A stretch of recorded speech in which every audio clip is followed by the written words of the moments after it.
हरे कृष्णा। आप सभी श्रोताओं को परिवर्तनी एकादशी की हार्दिक शुभकामनाएं। आज हम सुनेंगे परिवर्तनी एकादशी की पावन कथा। सच्चे मन से और भक्ति से एक बार बोलिए श्री विष्णु भगवान की जय। एक बार राजा युधिष्ठिर श्री कृष्ण भगवान से बोले, हे भगवान, भाद्र शुक्ल एकादशी का क्या नाम है, इसकी क्या विधि है और इसका क्या महत्व है, कृपया करके मुझे कहिए।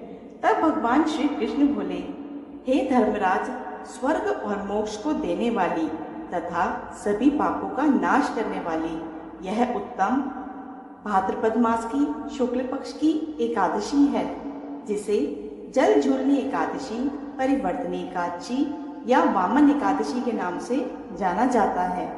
अब मैं आपको वामन एकादशी की पावन व्रत कथा सुनाता हूँ। ध्यान से सुनिए।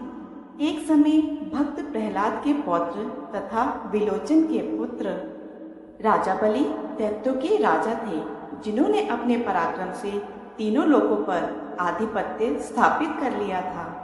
हालांकि उनमें अपने दादा के समान दानवीरता के भी गुण थे, लेकिन असुर कुल का होने के कारण उनमें अहंकार बहुत था। उन्होंने अपने गुरु शुक्राचार्य की सहायता से 100 यज्ञों का आयोजन करवाया, जिसके पूर्ण होते ही वे सदा के लिए देवराज इंद्र के आसन पर विराजमान हो जाते। जब उन्होंने 99 यज्ञ पूरे कर लिए, तब देवराज इंद्र सभी देवताओं के साथ सहायता मांगने भगवान विष्णु के धाम बैकुंठ पहुंच गए। देवराज इंद्र ने श्री हरि विष्णु को सारी कथा बता दी और कहने लगे, अगर राजा बलि ने 100वां यज्ञ पूर्ण कर लिया तो उनका अंत करना असंभव हो जाएगा। इसीलिए धर्म की रक्षा के लिए आपका धरती पर अवतार लेना अति आवश्यक है। तब श्री हरि भगवान विष्णु ने पृथ्वी पर अवतार लेने का निश्चय किया। जब राजा बलि अपने गुरु के साथ 100वां यज्ञ करने जा रहे थे, तब वहां श्री हरि विष्णु एक छोटे कद वाले ब्राह्मण के रूप में आए और दान मांगने की इच्छा प्रकट करने लगे। राजा बलि अपनी दानवीरता के लिए प्रसिद्ध थे, इसलिए उन्होंने यज्ञ शुरू करने से पहले उस बटुक ब्राह्मण को दान देने का निश्चय किया। वामन रूप में आए श्री हरि विष्णु ने कुछ भी मांगने से पहले बलि से यह संकल्प लेने को कहा कि वह जो कुछ भी मांगेंगे वह उन्हें जरूर देगा। राजा बलि को अपनी धन संपत्ति और शौर्य पर बहुत अहंकार था, इसीलिए वह संकल्प लेने लगे। उसी समय उनके गुरु शुक्राचार्य ने वहां आए वामन अवतार में श्री हरि विष्णु को पहचान लिया और वह राजा बलि को चेतावनी देने लगे कि वह संकल्प ना ले और यज्ञ की शुरुआत करे। किंतु राजा बलि अपने अहंकार में चूर था। वह अपनी दानवीरता से दूर नहीं हटना चाहता था। उन्होंने अपने गुरु से कहा, वह अपने द्वार पर आए किसी भी ब्राह्मण को खाली हाथ नहीं भेज सकते। तीनों लोकों के स्वामी भगवान विष्णु उसके द्वार पर एक याचक के रूप में आए हैं, तो वह कैसे मना कर सकता है। ऐसा कहकर राजा बलि ने संकल्प ले लिया और संकल्प लेने के बाद उन्होंने ब्राह्मण से अपने लिए कुछ मांगने को कहा। तब वामन अवतार में आए श्री हरि विष्णु ने अपने लिए 3 पग धरती मांगी, जिसे राजा बलि ने स्वीकार कर लिया। राजा बलि के स्वीकार करते ही वामन रूप में आए श्री हरि विष्णु ने अपना रूप अत्यधिक विशाल कर लिया तथा संपूर्ण ब्रह्मांड में फैल गए। वामन रूप में आए श्री हरि विष्णु ने अपने एक पैर में संपूर्ण पृथ्वी को नाप दिया और अपने दूसरे पग से स्वर्गलोक को नाप दिया। अब तीसरा पग रखने के लिए कोई भी जगह शेष नहीं बची थी, क्योंकि वह राजा बलि की संपूर्ण भूमि इत्यादि ले चुके थे। इसलिए उन्होंने राजा बलि से पूछा कि तुम अपना वचन अब कैसे पूरा करोगे। ये सुनकर राजा बलि का अहंकार चूर चूर हो गया और तीसरा पग रखने के लिए उन्होंने अपना मस्तक आगे कर दिया। तब वामन रूप में श्री हरि विष्णु ने अपना तीसरा पग राजा बलि के मस्तक पर रखकर उसका अभिमान चूर चूर कर दिया और यह सिद्ध किया कि उनके समान कोई भी बड़ा नहीं है। इसके साथ ही वामन अवतार में श्री हरि राजा बलि से बहुत प्रसन्न हुए उन्होंने भविष्य में इंद्रलोक उन्हें प्रदान करने का वचन दिया। इसके बाद उन्होंने राजा बलि को पाताल लोक भेज दिया तथा स्वर्ग का शासन इंद्रदेव को देखकर वह स्वयं श्री हरि में समा गए। भगवान श्री कृष्ण आगे कहते हैं, हे राजन, इस एकादशी को भगवान श्री हरि शयन करते हुए करवट लेते हैं, इसीलिए तीनों लोकों के स्वामी भगवान विष्णु का इस दिन पूजन करना चाहिए। इस दिन तांबा, चांदी, चावल और दही का दान करना उचित है। रात्रि में जागरण अवश्य करना चाहिए।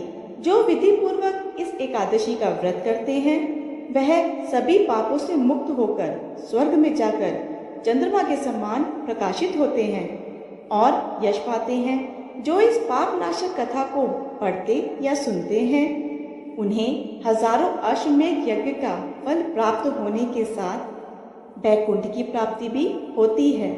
सभी भक्तजन मिलकर बोले, जय श्री हरि विष्णु की। इस कथा को सुनने वाले, पढ़ने वाले और हुंकारा भरने वाले सभी भक्तों की मनोकामनाएं श्री हरि विष्णु पूरी करें। यह थी वामन एकादशी की पावन कथा।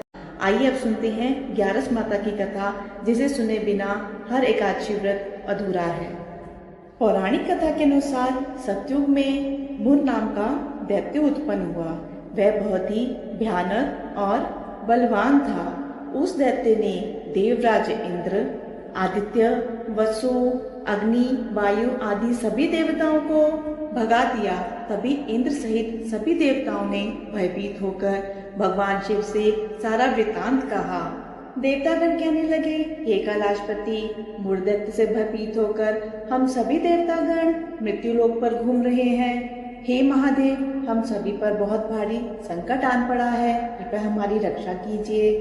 देवताओं की बात सुनकर भगवान शिव इस प्रकार बोले, हे देवताओं, तीनों लोकों के स्वामी, भक्तों के दुखों का नाश करने वाले भगवान विष्णु की शरण में जाओ, वही तुम्हारे दुखों को दूर कर सकते हैं।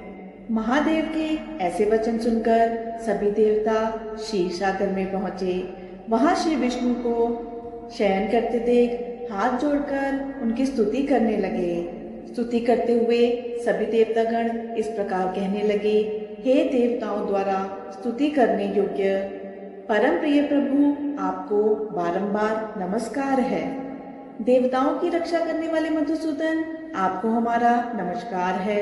कृपया आप हमारी रक्षा करें। दैत्यों से भयभीत होकर हम सब आपकी शरण में हैं। देवताओं सहित इंद्र के ऐसे वचन सुनकर भगवान श्री विष्णु कहने लगे, ऐसा मायावी दैत्य कौन है जिसने सभी देवताओं को जीत लिया है? उसका नाम क्या है? उसमें कितना बल है और वह किसके आश्रय में है? उसका स्थान कहाँ है? यह सब तुम मुझे बतलाओ। भगवान के ऐसे वचन सुनकर इंद्र कहने लगे, हे प्रभु, प्राचीन समय में नारीजंक नाम का एक राक्षस था।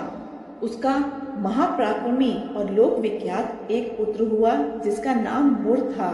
उसकी चंद्रावती नाम की नगरी है। उसी ने इस समय सब देवताओं को स्वर्ग से निकालकर वहां अपना आधिपत्य जमा लिया है। उसने इंद्र, वायु, अग्नि, यम आदि सभी देवताओं को उनके अधिकार से वंचित कर दिया है। हे प्रभु, उस दैत्य का अत्याचार तो इतना अधिक बढ़ चुका है कि वह स्वयं ही सूर्य बनकर प्रकाश करता है, स्वयं ही मेघ बन बैठा है और सबसे अजय हो गया है। हे असुर निकंदन, उस दुष्ट को मारकर हम देवतागण को अजय बनाइए। ऐसे वचन सुनकर श्री विष्णु ने कहा, हे देवताओं, आप सब परेशान ना हो, मैं जल्द ही उसका संहार करूंगा। इस वक्त आप सभी लोग चंद्रावती नगरी में जाइए।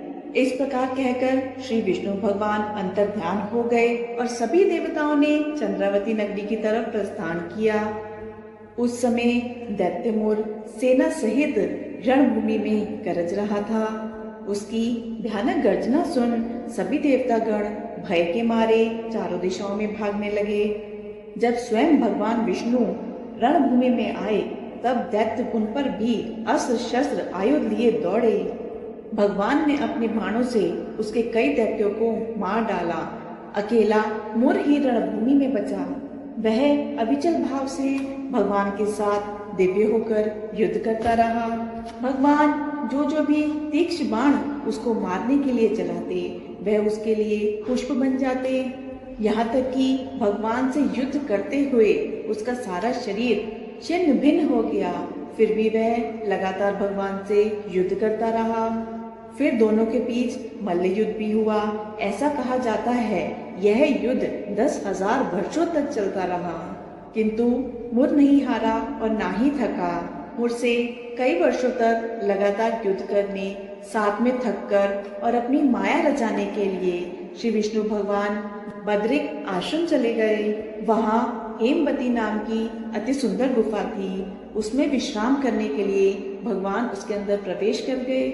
वह गुफा 12 योजन लंबी थी और उसका एक ही द्वार था।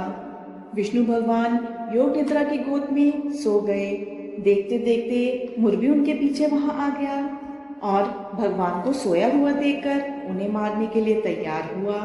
तभी भगवान के शरीर से उज्जवल, रूपमान, कांतिमय देवी प्रकट हुई। देवी ने जब अपने सामने मुर दैत्य को युद्ध करने के लिए तत्पर देखा तो देवी ने उसे युद्ध के लिए ललकारा।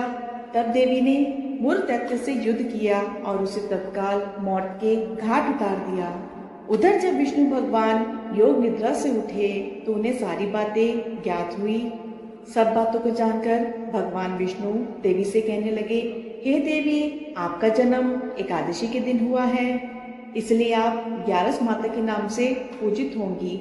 आपके भक्त भी वही होंगे जो मेरे भक्त हैं। ग्यारस के दिन अर्थात एकादशी के दिन जो भी भक्त सच्चे मन से मेरी पूजा करने के साथ साथ आपका भी पूजन करेगा, उसके घर में कभी अकाल मृत्यु नहीं होगी और आने वाले हर संकट से उसके और उसके परिवार की रक्षा होगी। ऐसा कहकर भगवान विष्णु अंतर्ध्यान हो गए। सभी भक्त मिलकर बोले, ग्यारस माता की जय, श्री हरि विष्णु भगवान की जय। इस कथा को सुनने वाले, पढ़ने वाले और हुंकार भरने वाले हर भक्त के जीवन में सुख, समृद्धि, शांति का वास हो, उनके हर संकट दूर हो। यह थी आज की पवित्र कथा। आशा है आपको कथा पसंद आई होगी। कथा पसंद आए तो कथा को लाइक, शेयर करके चैनल को सब्सक्राइब जरूर कीजिएगा और कमेंट बॉक्स में जय श्री हरि जरूर लिखिएगा। धन्यवाद।